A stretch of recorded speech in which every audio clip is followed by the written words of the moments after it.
Hello everyone, welcome back. आज हम सब हाई स्कूल बोर्ड एग्जामिनेशन में पूछे जाने वाले जो क्वेश्चन नंबर 9 है, जो है match the word of list A with their meaning in list B, इसको देखेंगे और इसको विस्तार से कई इसका सेट हम हल करेंगे ताकि आपको जो भी यह मैच करने वाला जो भी डाउट्स है वह क्लियर हो जाए।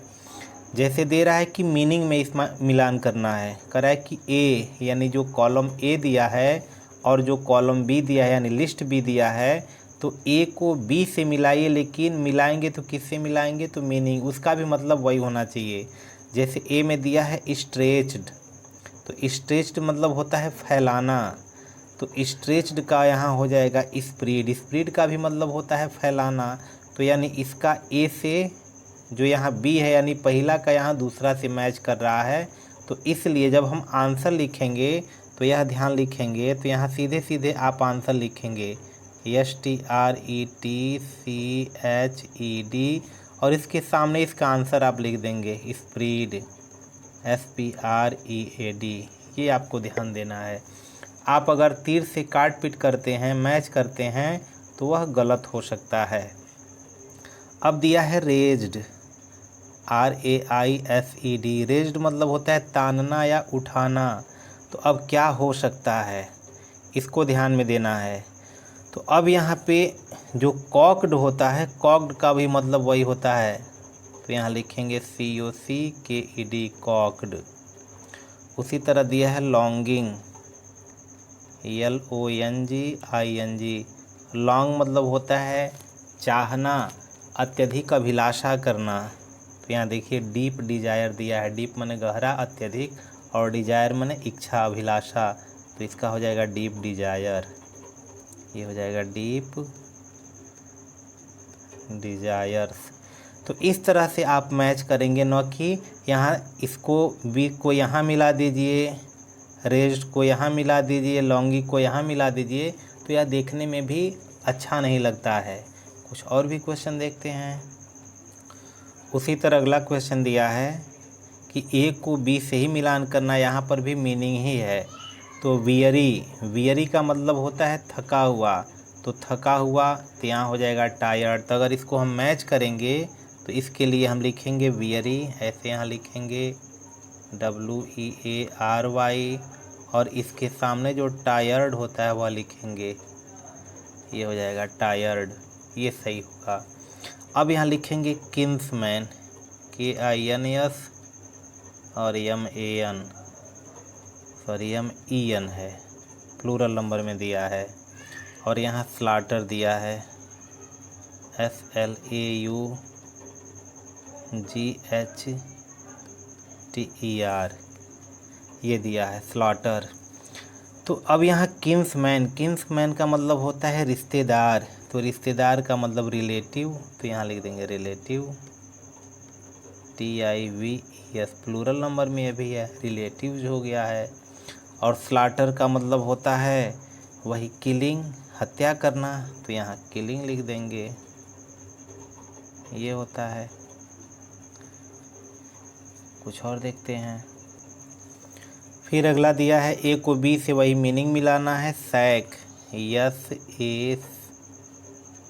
SACK, यहाँ दिया है CREATURE, और यहाँ दिया है HOSTILE। अब यहाँ सैक, सैक का मतलब होता है बोरा या झोला, तो यहाँ बैग दिया है, तो बैग से मिलान कर देंगे BAG। उसी तरह क्रीचर मतलब होता है प्राणी या जानवर, तो एनिमल, ANIMAL, और बाकी जो दिया है अनफ्रेंडली, इसको लिख देंगे FRIENDLY। इस तरह से हो गया।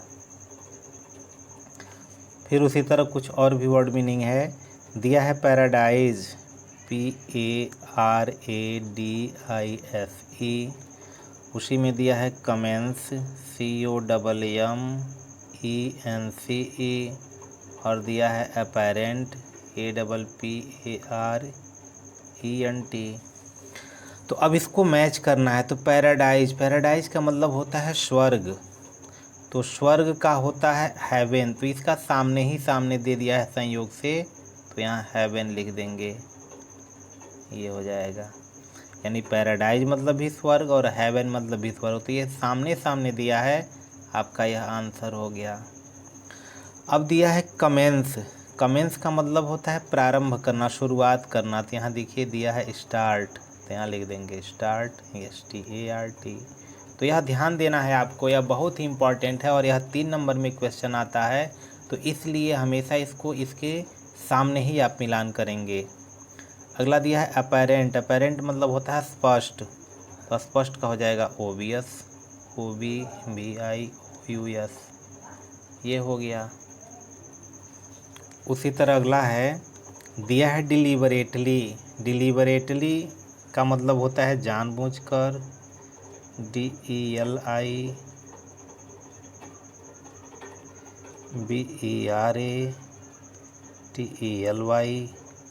अगला दिया है वाइप, WIPE।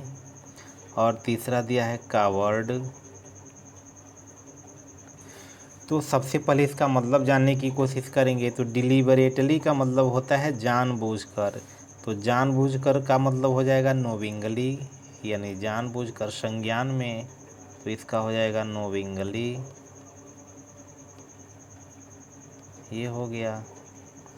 वाइप का मतलब होता है पोंछा लगाना, तो पोंछा लगाने का मतलब साफ सफाई करना, तो देखिए क्लीन दिया हुआ है, यहाँ लिख देंगे क्लीन, ये हो जाएगा, क्योंकि साफ़ सफाई, पोछा लगाने का मतलब जो भी गंदगी होती है उसको हटा करके साफ़ सफाई करना है। और कावर्ड का मतलब होता है कायर, डरपोक, तो टिमिड का भी मतलब होता है डरपोक, यहाँ हो जाएगा टिमिड, TIMID।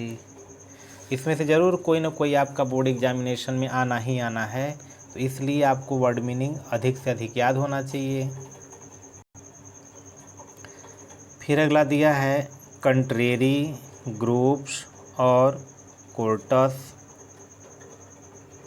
COUNTRARY। उसके बाद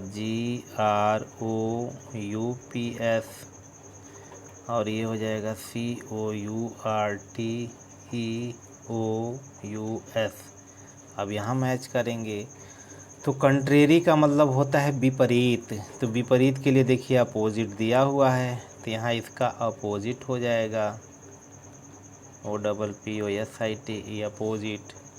ग्रुप्स का मतलब होता है समूह, समूह, तो क्लस्टर का भी मतलब होता है समूह, झुरमुट, यानी कई चीज़ें एक साथ जब हों, तो यहाँ पे हो जाएगा क्लस्टर, CLUSTER। अब ये कोर्टस का मतलब होता है विनम्र, तो ये हो जाएगा पोलाइट, POLITE, पोलाइट माने विनम्र। तो इस प्रकार के क्वेश्चन आपके बोर्ड एग्जामिनेशन में पूछे जाएंगे, तो आशा करते हैं आप